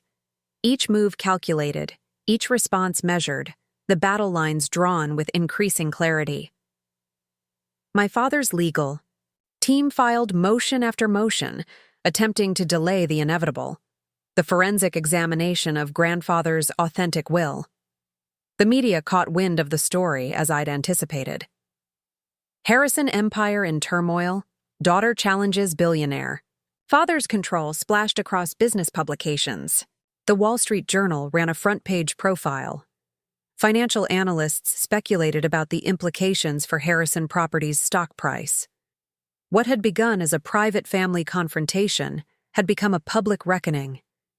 Through it all, I maintained a centered calm that surprised even me. The woman who had once desperately sought her father's approval now stood firmly in her own power, unflinching in the face of his attacks. 2 days before the hearing, I received an unexpected visitor at my office, Catherine. Unlike James, who had begun cautiously aligning himself with my position, my sister had remained firmly in our father's camp, at least publicly. Her arrival, unannounced and unaccompanied, raised immediate questions. "Catherine," I said, rising from behind my desk as my assistant showed her in. "This is a surprise." She looked different somehow, less polished, more human. The designer clothes and perfect makeup were still in place, but something in her posture had changed, as if a weight she'd been carrying had shifted slightly. "I needed to see you," she replied, glancing around my office with curious eyes. It wasn't grand by Harrison standards, no mahogany panels or museum-quality art, but the space reflected my values: sustainable materials, local artwork, windows that actually opened to let in fresh air. "Please sit," I offered, gesturing to the chairs arranged around a small conference table rather than returning to my desk. The subtle repositioning was deliberate, colleagues rather than adversaries. She sat, placing her handbag carefully beside her. "Nice office," she said, surprising me with what seemed like genuine appreciation. "It suits you." "Thank you," I replied, taking the seat across from her. "What brings you here, Catherine?" "Dad's legal team has made it clear that any communication should go through them." A flash of something, irritation, amusement, crossed her features. "I'm not here as Dad's proxy. I'm here as your sister." I studied her face, looking for signs of deception. Catherine had always been skilled at delivering our father's messages while maintaining plausible deniability. "Okay," I said carefully. "I'm listening." She took a deep breath, as if preparing to dive into cold water. "James told me about your conversation in the park. About grandfather's real intentions for the company. About the kind of leadership he wanted." I nodded, waiting for her to continue. "At first, I thought it was just another power play. You trying to carve out a bigger piece for yourself." She looked down at her hands, perfectly manicured nails tapping lightly against the table. But then I started doing my own research. This was unexpected. Catherine had always been the least interested in the company's inner workings, content with her title, her salary, and the social status that came with the Harrison name. "What kind of research?" I asked. I went through grandfather's personal papers in the estate archives, journals, letters, notes from board meetings dating back decades. Dad never bothered with them because they weren't legally binding. A small, sad smile touched her lips. "I found entries about you, about how proud he was of your ethical stance even when it put you at odds with Dad." about how he saw your moral compass as essential to the company's future. Something tightened in my chest, validation from beyond. The grave, confirmation that I hadn't misunderstood the connection I'd felt with my grandfather. He wrote about me too, Catherine continued, vulnerability creeping into her voice. About qualities I had that neither you nor James possessed. Creativity, intuition, the ability to connect with people. He called it emotional intelligence and said it was just as valuable as financial acumen or ethical clarity. I leaned forward, truly seeing my sister perhaps for the first time in years. He was right, Catherine. You've always understood people in a way the rest of us don't. She blinked rapidly, fighting back unexpected emotion. The point is, I found a draft of his vision for the company after his death. 3 equal partners, 3 different but complementary strengths. You with your ethical compass, James with his financial expertise, me with my people skills. He believed we would balance each other, keep each other honest, create something greater than any of us could alone. The vision she described aligned perfectly with the will I'd discovered, but hearing it articulated in this way, as a carefully considered plan, rather than just a legal division of assets, gave it new meaning. Dad never showed you any of this? I asked, though I already knew the answer. Catherine shook her head. Of course not. It contradicted his narrative that he alone should control everything. That we weren't ready, weren't capable. A companionable silence fell between us, both processing the implications of what she'd found. After a moment, she met my gaze directly. I want in, Alexis. Not on Dad's side, not against you, but as an equal partner in whatever comes next, the way Grandfather intended. The declaration hung in the air between us, surprising in its clarity and resolve. This wasn't the Catherine I thought I knew, the social butterfly, the Instagram influencer, the dutiful daughter. This was someone new, or perhaps someone who had been there all along, waiting for the right moment to emerge. What changed? I asked. Why now? She considered the question, her answer thoughtful rather than defensive. Partly what you did. At dinner, the courage it took to stand up to Dad like that. Partly what I found in Grandfather's papers. And partly. She hesitated, then continued with quiet determination. Partly because I'm tired of being underestimated. By Dad. By the board. Even by you and James sometimes. I'm more than my social media presence, more than the clothes I wear or the parties I attend. The admission struck me with unexpected force. Had I been guilty of the same dismissiveness toward Catherine that I'd resented from our father? Had I failed to see her potential because it manifested differently than mine? I believe you, I said finally. And I think Grandfather was right about what you bring to the table. Relief softened her features. So, we do this together? All 3 of us? If James is fully on board, yes, I replied. But Catherine, you need to understand what you're walking into. Dad will see this as the ultimate betrayal. He won't hold back. She straightened in her chair, a hint of the Harrison steel showing through. I know exactly what I'm walking into. I've watched him destroy people my entire life. I've helped him do it sometimes. Regret flickered across her face. But I'm not afraid of him anymore, and I'm done letting him define who I am or what I'm capable of. In that moment, I saw a glimpse of who Catherine might become when freed from our father's shadow, formidable in her own right, but in a way entirely different from his domineering control or my principled defiance. Then welcome to the resistance, I said, offering my hand across the table. She took it, her grip firm and certain. The rebuilding, she corrected with a smile. Not tearing down, but building something better. The distinction was important, a reminder that our goal wasn't destruction, but transformation. Not revenge, but renewal. The rebuilding, I agreed. Starting now. The morning of the hearing dawned clear and cool. I dressed with care, a navy suit that conveyed both professionalism and confidence, comfortable shoes for what promised to be a long day. As I fastened a simple silver necklace that had belonged to my grandmother, I caught my reflection in the mirror.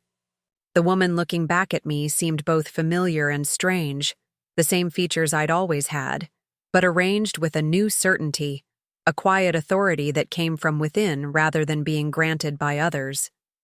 I barely recognized the anxious, approval-seeking person I'd been just months ago. Marcus appeared in the doorway, already dressed in his own suit.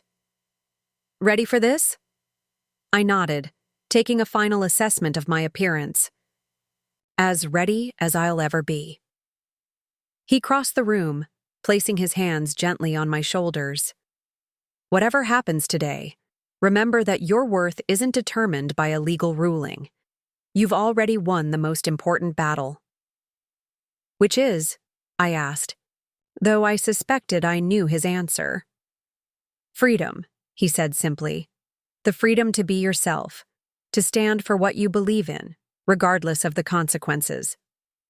I leaned back against him, drawing strength from his steadfast presence. "Thank you for being here. For all of this." "There's nowhere else I'd rather be," he replied, pressing a kiss to my temple. "Now let's go make history." The courthouse. Steps were already crowded when we arrived. Reporters with microphones, photographers with long lenses, curious onlookers drawn by the prospect of witnessing a billionaire family's dirty laundry being aired in public. Lillian met us at a side entrance, bypassing most of the media circus. "How are you feeling?" she asked as we made our way through security. "Focused," I replied truthfully. "Clear on what matters." She nodded approvingly. "Good. That's exactly what we need today." The forensic analysis came back yesterday. The will is unquestionably authentic, and Monroe's neurologist has signed an affidavit confirming his mental competence until the end. We're in strong position. As we approached the courtroom, I spotted James and Catherine waiting in the hallway, heads bent in quiet conversation. They looked up as we approached, both offering tentative smiles. "We thought we'd come in with you," James explained. "Present a united front." The gesture wasn't lost on me. They were publicly aligning themselves with my position, regardless of the personal cost. The three of us entering the courtroom together would send a powerful message, not just to our father, but to everyone watching. "I'd like that," I said. Catherine squeezed my hand briefly. Grandfather would be proud of us, all of us. The courtroom was already nearly full when we entered. Legal teams, financial reporters, curious members of the public. At the front, my father sat alone at the respondents' table, his back rigid, his gaze fixed straight ahead. He didn't turn as we walked down the center aisle, though he must have heard the murmurs that rippled through the room at the sight of all three Harrison children entering together. His isolation was striking, no family members flanking him in support. Just a phalanx of expensive attorneys. Uncle Philip was noticeably absent, having recused himself due to his direct involvement in the will's execution. For perhaps the first time in his life, Richard Harrison stood truly alone.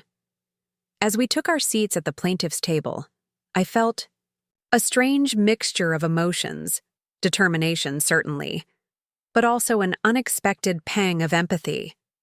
My father had built his entire identity around control, around being untouchable. Now that facade was crumbling in the most public way possible. Whatever his sins, there was something almost tragic in watching a man face the collapse of everything he'd spent his life building. "All rise," the bailiff called as Judge Kemp entered the courtroom, the Honorable Walter Kemp presiding in the matter of Harrison versus Harrison Properties. The formality of the proceedings lent weight to what was, at its core, a family dispute. But it was more than that, too. A reckoning with decades of manipulation, a chance to restore the integrity of a company that employed thousands, an opportunity to honor the true wishes of the man who had built it. As the judge settled into his seat and called the court to order, I felt a profound sense of rightness. Whatever happened next, whether we won or lost in legal terms, the truth was finally being acknowledged. And truth, once spoken, can never be fully silenced again. The hearing proceeded methodically, each side presenting their arguments with practiced precision. Lillian laid out our case first: the discovery of the authentic will, the forensic evidence confirming its legitimacy, testimony from Monroe's former assistant about my father's intimidation tactics. My father's legal team countered with procedural objections, arguments about the statute of limitations, claims that reopening the estate would cause irreparable harm to company operations. Their strategy was clear: delay, obfuscate, avoid, addressing the central issue of whether my grandfather's true wishes had been suppressed. Through it all, I remained outwardly calm, though my heart raced whenever particularly damning evidence was presented. My father's expression never changed, the same stone-faced mask he'd worn in countless board meetings and negotiations. Only the whitening of his knuckles as he gripped the edge of the table betrayed his inner turmoil. During a brief recess, as we huddled with Lillian in a side conference room, an unexpected visitor appeared at the door: Eliza, my father's wife. She looked pale but determined as she asked if she could speak with me privately. "I'll just be a moment," I told the others, following her into the hallway. Once we were alone, she spoke quickly, her voice low. "I want you to know that I support what you're doing. Not publicly, I can't do that yet, but in my heart." The admission surprised me. "Thank you for telling me." She glanced around nervously, as if worried about being overheard. "There's something else you should know. Your father has been liquidating personal assets for weeks now: art, real estate, his stake in the tech startups he invested in. Millions of dollars, all being moved offshore. The implications were clear. He's preparing for defeat, creating a financial escape hatch." She nodded. "I think he knew from the beginning that he might not win this. He's been putting contingency plans in place since the night of the dinner." The information wasn't entirely surprising. My father had always been strategic, always thinking several moves ahead, but the confirmation was valuable. If he was already preparing for defeat, perhaps there was room for a negotiated settlement that would spare everyone the continued pain of a protracted legal battle. "Why are you telling me this?" I asked gently. Eliza's eyes met mine, steady despite her obvious anxiety.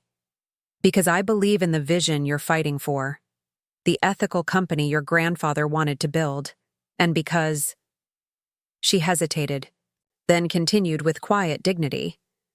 "Because I'm tired of watching good people get hurt in service of your father's ambitions." I touched her arm lightly, a gesture of understanding and gratitude. "This can't be easy for you." "It's not," she admitted, "but sometimes the right path isn't the easy one." The wisdom in her words struck me deeply. How often had I chosen the difficult right over the easy wrong in my own journey? How many times had standing for my principles cost me in terms of comfort, security, relationships? "Whatever happens," I said, "you'll always have a place with us, if you want it." A small smile touched her lips. "One step at a time.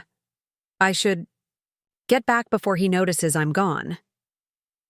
As she walked away, I felt a renewed sense of purpose. This wasn't just about correcting a legal wrong or claiming my rightful inheritance. It was about creating a space where people like Eliza could bring their full selves to work without compromising their values, where ethical business practices weren't seen as obstacles to profit, but as essential components of sustainable success. When court resumed, Judge Kemp seemed to have shifted subtly in his demeanor, more focused, perhaps more skeptical of the procedural arguments being offered by my father's legal team. He interrupted them several times with pointed questions about the substance of our claims rather than the technical objections they were raising. Finally, after nearly 6 hours of arguments and testimony, he called a halt to the proceedings. "I've heard enough to make a preliminary ruling," he announced, his voice carrying authority through the now hushed courtroom. "The evidence presented by the plaintiff regarding the authenticity of William Harrison's final will is compelling. The forensic analysis, the testimony from Mr. Monroe's assistant, and the contemporaneous notes all support the contention that this document represents the true final wishes of the deceased." A murmur ran through the courtroom. My father remained motionless, though I could almost feel the tension radiating from him. "Therefore," Judge Kemp continued, "I am denying the respondent's motion to suppress these documents and granting the plaintiff's petition to reopen the estate proceedings. A full hearing will be scheduled to determine the proper distribution of assets according to the newly discovered will." Relief washed over me. Not victory yet, but a crucial first step. Beside me, James squeezed my hand briefly. Catherine let out a small breath she'd been holding. "Furthermore," the judge added, "given the seriousness of the allegations regarding the suppression of the original will, I am ordering a freeze on any extraordinary financial transactions involving Harrison Properties or its controlling shareholders until this matter is fully resolved." That was unexpected and potentially devastating to whatever escape plans my father had been developing. Lillian had mentioned nothing about requesting such an order. I glanced at her questioningly. "Not my doing," she whispered. "The judge did that on his own initiative." Judge Kemp surveyed the courtroom, his expression grave. "Let me be clear to all parties. This court takes very seriously any attempt to subvert the final wishes of the deceased. If evidence emerges that William Harrison's will was deliberately suppressed, there may be criminal implications beyond the civil matters at hand." The word criminal hung in the air like a thunderclap. My father's attorneys immediately huddled together, urgently whispering. For the first time, I saw a flicker of genuine alarm cross my father's features. "Court is adjourned until the full hearing, which will be scheduled expeditiously given the significance of this matter to the ongoing operations of Harrison Properties." With a final tap of his gavel, Judge Kemp rose and exited the courtroom. The room erupted in conversation as reporters rushed out to file their stories. Lillian turned to us, satisfaction evident in her normally reserved expression. "That went better than expected," she said. "The freeze on financial transactions is particularly significant. The judge clearly suspects your father was planning to move assets beyond the court's reach." "He was," I confirmed, briefly sharing what Eliza had told me. Lillian nodded thoughtfully. "This changes the dynamics considerably. With his assets frozen and the possibility of criminal charges on the table, your father might be more willing to consider a settlement." "What kind of settlement?" James asked. "One that honors grandfather's wishes while allowing Dad to save face," I suggested. "Equal control divided among the three of us, with Dad retaining his board seat and emeritus status. No criminal referrals." Catherine tilted her head, considering. "Do you think he'd accept that? Giving up control is his worst nightmare." "His worst nightmare is prison," James pointed out pragmatically. "Or public humiliation. This gives him a way out that preserves some dignity." As we discussed possibilities, I became aware of a presence behind me. Turning, I found myself face to face with my father for the first time since the dinner. He looked older somehow, the weight of the proceedings evident in the new lines around his eyes, though his posture remained as rigid as ever. "We need to talk," he said without preamble. "Privately." The courtroom had mostly emptied, but a few stragglers remained, watching our interaction with undisguised interest. "Anything you have to say can be said through our attorneys," I replied, keeping my voice neutral. A muscle worked in his jaw. "This is a family matter. It should be handled within the family." "You made it very clear at dinner that I'm no longer family," I reminded him. "You declared me dead to you, if I recall correctly." He didn't flinch at the reminder. "Things have changed." "Yes, they have," I agreed. but not because of any change of heart on your part, only because you're losing. For a moment, something like genuine emotion flashed across his features. Anger, certainly, but perhaps also a grudging respect. I had become an opponent worthy of his consideration, no longer the compliant daughter he could dismiss with a wave of his hand. "One conversation," he pressed. "That's all I'm asking." I glanced at James and Catherine, seeking their input. Both nodded slightly. Whatever my father had to say, it was worth hearing.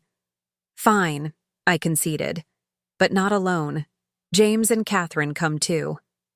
His gaze shifted between his 3 children, standing united against him for perhaps the first time in our lives. Whatever he saw in our collective stance seemed to register as a significant shift in the power dynamics. "Fine," he echoed, an unfamiliar note of resignation in his voice. "My office. 1 hour." As he turned and walked away, his shoulders slightly less square than usual, I felt no triumph, no vindication. Only a quiet certainty that we were approaching a turning point, not just in our legal battle, but in our understanding of what family could and should be. "Are we really doing this?" Catherine asked once he was out of earshot. "We are," I confirmed, "but on our terms, not his. Together, as equals. The way it should have been all along." James nodded, a rare smile touching his features. "The way grandfather intended." As we gathered our things to leave, a court reporter approached tentatively. "Ms. Harrison, would you be willing to make a statement about today's ruling?" I considered the request carefully. What we said now would shape the public narrative around not just the legal proceedings, but the future of Harrison Properties itself. Yes, I decided, but not as Ms. Harrison, as the Harrison siblings, together. And so we stood on the courthouse steps. The 3 of us side by side, facing the cameras and microphones with a united purpose that transcended the years of division our father had carefully cultivated between us. "Today's ruling isn't about winners and losers," I began. "It's about honoring the true vision of our grandfather, William Harrison, who built this company on principles of integrity, innovation, and community investment." James stepped forward. "We're committed to preserving the economic strength of Harrison Properties while returning to the ethical foundation that made it successful in the first place." Catherine completed our message. "This isn't the end of something, but the beginning. A new chapter that honors the past while embracing a more inclusive, responsible future." As cameras flashed and reporters called out questions, I felt something shift inside me, the last lingering doubts about the path I'd chosen falling away like autumn leaves. I had spent so long seeking validation from a father incapable of giving it that I'd nearly lost sight of my own worth. Now, standing in my truth alongside siblings who had found their own, I understood that the approval I'd craved had never been necessary. The real inheritance wasn't shares or board seats or even the Harrison name. It was the courage to stand for something larger than ourselves, the wisdom to recognize that true strength comes not from control, but from collaboration, and the freedom to define success on our own terms. My father had declared me dead to him, thinking it the ultimate punishment. What he didn't understand, what perhaps he never would, was that his rejection had been the key to my rebirth. As we turned to leave, preparing for the conversation that awaited us at the Harrison building, I felt neither dread nor anticipation, only a profound certainty that whatever happened next, I was finally, truly alive. Up next, you've got 2 more standout stories right on your screen. If this one hit the mark, you won't want to pass these up. Just click and check them out, and don't forget to subscribe and turn on the notification bell so you don't miss any upload from us.